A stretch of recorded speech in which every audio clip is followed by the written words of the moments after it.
Menjaga kebersihan rumah sangatlah penting agar Anda dan anggota keluarga lainnya bisa selalu nyaman beraktivitas di dalamnya.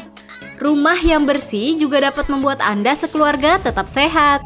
Membersihkan rumah memang kadang menjadi hal yang sangat melelahkan. Nah, rutin membersihkan rumah akan menghindarkan kita dari hama yang mengganggu, seperti kecoa, nyamuk, semut, rayap, hingga tikus. Biasanya membersihkan rumah secara menyeluruh dilakukan minimal seminggu sekali. Melihat rumah bersih dan rapi memang membuat hati senang. Namun hati-hati jika kebiasaan bersih-bersih atau berbenah rumah dilakukan secara berlebihan. Apalagi jika dorongan membersihkan rumah muncul karena adanya perasaan akan sakit parah atau celaka jika rumahnya kotor. Bisa jadi ini adalah tanda gangguan kejiwaan. Nah, apakah Anda suka menghabiskan waktu berjam-jam untuk membersihkan rumah? Merasa janggal bila posisi barang sedikit miring? Yuk simak jawabannya di Hidup Sehat hari ini.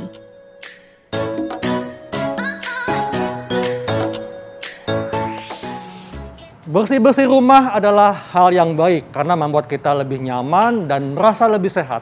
Namun, apakah kalau kita berlebihan nih dalam membersihkan rumah sampai sedetail banget Dok Nisa ya, kadang-kadang bolak-balik nih, udah bersih belum ya, udah bersih belum ya. Nah, ini apakah suatu gangguan Dok Nisa? Nah, Dok Nisa ini berapa kali Dok untuk membersihkan rumah dalam seminggu?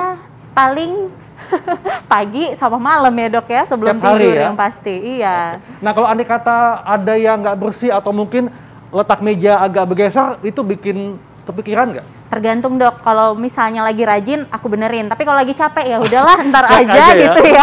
Nah, ini sangat topik yang apa ya, sangat menarik Dok Nisa ya, karena kita akan membahasnya bersama Dr. Lahargo. Dok, dokter kan mungkin sangat sering menghadapi pasien Dok ya, yang merasa itu hidupnya agak lengkap kalau belum melakukan pekerjaan sampai detail banget ya.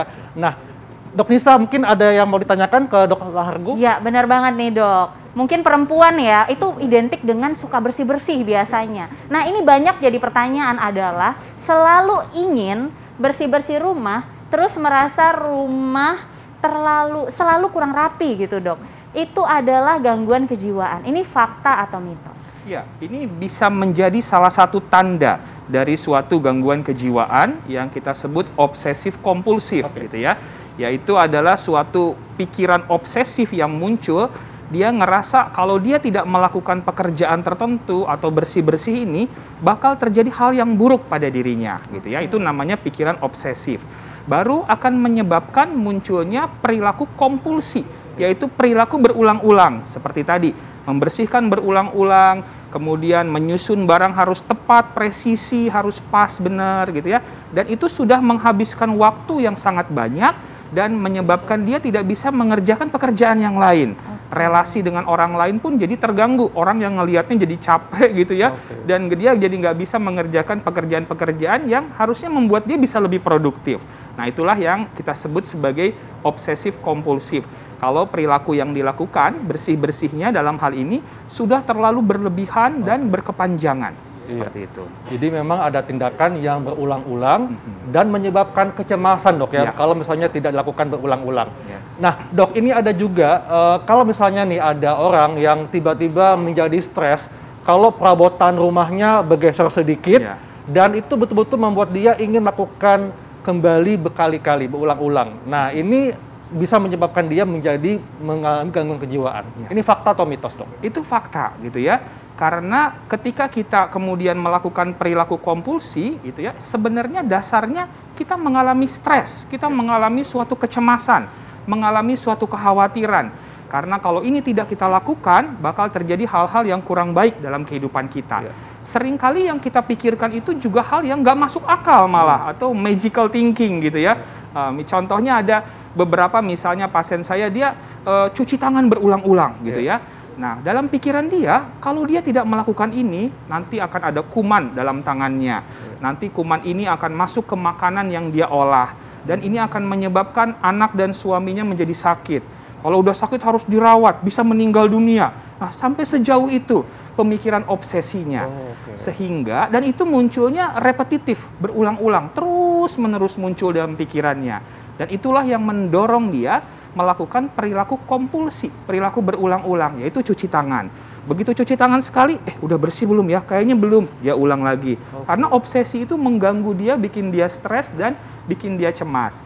Selain perilaku kebersihan, perilaku obsesi yang lain, kompulsi yang lain juga misalnya mengecek pintu berulang-ulang gitu ya. Misalnya udah dikunci nih, kayaknya belum nih, kunci lagi gitu ya. Buka, kunci lagi, atau ngecek kompor gitu ya. Udah dimatiin belum tadi ya? Cek. Udah keluar rumah nih, bisa masuk rumah lagi, ngecek kompornya lagi gitu ya. Atau juga menghitung, counting gitu. Dia takut tidak pas, takut kurang benar perhitungannya, sehingga dia lakukan berulang-ulang. Dan itu semua didahului oleh munculnya pikiran obsesi yang berulang-ulang terhadap sesuatu yang mengkhawatirkan, mencemaskan bakal terjadi kalau dia tidak melakukan perilaku kompulsi tersebut. Gitu. Nah dok, tapi kan sebenarnya itu kan teliti ya dok ya, kehati-hatian. Nah apalagi lagi pandemi seperti ini, banyak dari kita otomatis jadi rajin sekali bersih-bersih gitu.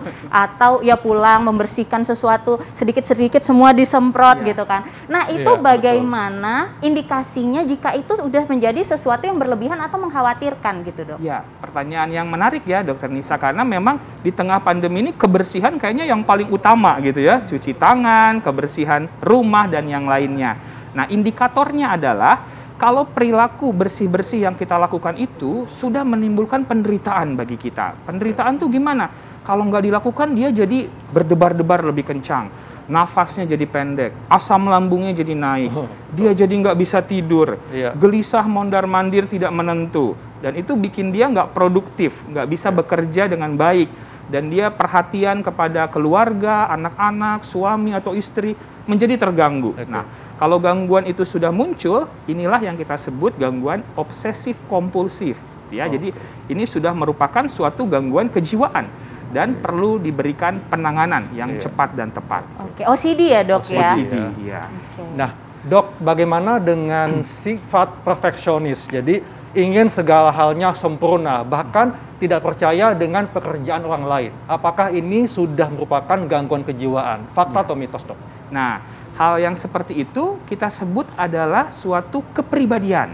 Nah, kepribadian itu dia terbentuknya bisa dari genetik, pembawaan dari kromosom sifat dari orang tua kita, bisa juga dari lingkungan yang membentuk kepribadian. Dan kepribadian itu sifatnya menetap gitu ya, dan biasanya kita bisa prediksi bakal seperti ini pola kepribadian yang dia tunjukkan. Nah, dalam hal ini ada yang namanya kepribadian obsesif kompulsif. Nah, ini ciri-cirinya adalah orang yang terpaku pada aturan, keteraturan, kemudian tata tertib, dan biasanya kalau ada hal yang tidak sesuai dengan apa yang dia pikirkan yang menjadi standarnya, dia merasa tidak nyaman dan akan berusaha terus untuk membuatnya lebih teratur. Orangnya juga dikenal keras kepala gitu ya. Kalau misalnya ada orang yang melakukan sesuatu nggak sesuai dengan yang dia inginkan, dia akan kritik, akan protes gitu ya, sehingga orang sekitarnya bisa jadi tidak nyaman. Tetapi yang namanya kepribadian sebenarnya adalah usaha seseorang untuk bisa beradaptasi dengan lingkungannya. Dia menjadi orang yang perfeksionis karena dengan seperti itu dia bisa lebih efektif, efisien dalam menjalankan kehidupannya. Dok, tapi bukankah itu bagus dok memiliki sifat yang perfeksionis, yang jadi menginginkan semuanya itu berjalan sebagaimana mestinya? Apakah kan itu sifat yang bagus dok? Betul sekali, Dr. Haikal. Jadi kepribadian itu ada dua, ada yang namanya ciri kepribadian. Nah, ciri kepribadian itu semua orang kita punya, dan itu bagian dari diri kita. Tidak ada yang salah dengan ciri kepribadian. Tapi kalau ada gangguan kepribadian, itu menunjukkan bahwa orang ini tidak fleksibel, rigid dia. Nggak bisa menyesuaikan diri, pengennya begitu terus dengan kepribadiannya. Ada penyesuaian dengan lingkungan, dia tidak bisa berubah. Nah, itu sudah kita sebut gangguan kepribadian. Apalagi kalau udah mengganggu ke relasi dan fungsi kehidupan sehari-hari. Baik dok. Ini menarik banget nih dok, karena ini relate dengan kehidupan kita sehari-hari. Nah, tapi fakta mitos selanjutnya ini akan kita bahas sesaat lagi, tetap di Hidup Sehat. Nah, penting sekali bagi kita untuk menjaga kesehatan mental. Sama halnya dengan orang yang suka bertindak berlebihan, merasa segalanya itu baik dan merasa bangga, bahkan dia merasa tidak ada yang salah dengan dirinya atau kebiasaannya merupakan gangguan kejiwaan nih, Dok. Ini fakta atau mitos? Ya, itu salah satu tanda dan gejala dari gangguan jiwa. Bahwa dia merasa dirinya benar, sehingga dia melakukan apa-apa tuh sesuai dengan yang dia pikirkan saja gitu ya. Dan yang sudah pastinya akan membuat diagnosis gangguan jiwanya itu jadi confirm adalah kalau itu sudah memberikan suatu penderitaan mengganggu fungsi kehidupan sehari-hari. Apalagi dia jadi terganggu dalam lingkungan kerjanya, dalam tim kerjanya, relasi di keluarga dengan pasangan, dengan anak-anak, orang-orang sekitarnya merasa tidak nyaman dengan keadaan perilaku yang dia tunjukkan itu. Nah, itu sudah menunjukkan bahwa ini ada suatu tanda dan gejala dari suatu gangguan jiwa, sehingga perlu dilakukan konsultasi ke profesional kesehatan jiwa. Setuju, Dok. Iya. Oke, baik. Apa nih tipsnya, Dok? Kalau seandainya kita sudah kita kadang nggak sadar nih, kalau kita tuh ternyata mengalami OCD atau Obsessive Compulsive Disorder. Betul. Nah, itu gimana, Dok, tipsnya? Ya, jadi Obsessive Compulsive Disorder itu memang suatu gangguan kejiwaan gitu ya, yang perlu kita kenali tanda dan gejalanya. Jadi kalau tadi kita ada muncul gejala-gejala, ada pikiran obsesif yang berulang-ulang berlebihan, takut begini, takut begitu, kalau melakukan sesuatu tuh harus presisi, harus sesuai, dan itu memicu munculnya perilaku kompulsif yang berulang-ulang. Di kamar mandi bisa sampai 2-3 jam membersihkan diri, cuci tangan sampai berpuluh-puluh kali, ngecek pintu sudah jauh keluar dari rumah, balik lagi, itu sudah mengganggu sekali. Segeralah coba kita validasi, oke, berarti ada yang kurang pas dengan diri saya. Dan kita tidak usah merasa takut, merasa khawatir yang berlebihan.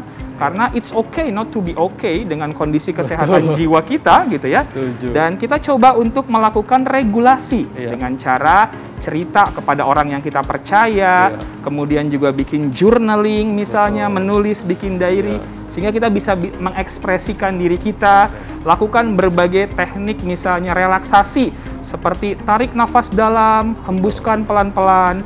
Kalau itu belum membantu, tarik tunai dan pergi jalan-jalan. Betul. Setuju banget, Dok. Benar banget. Berarti, Dok, tadi gangguan pada obsessive compulsive disorder itu biasanya 3 ya cirinya ya, Dok. Betul. Melakukan pengecekan ke suatu hal secara terus-menerus, Checking dan melakukan pembersihan gitu ya, bersih-bersih terus, dan juga counting, yaitu kita harus melihat segala sesuatu itu dengan presisi yang pas seperti itu. Baik, Dok, terima kasih informasinya, Dok. Terima kasih, Dok. Wah, nggak terasa ya 1 jam kita sudah membahas semua hal ini, dan saatnya kami pamit. Dr. Haikal, Dr. Tengku Anissa, Indonesia hidup sehat.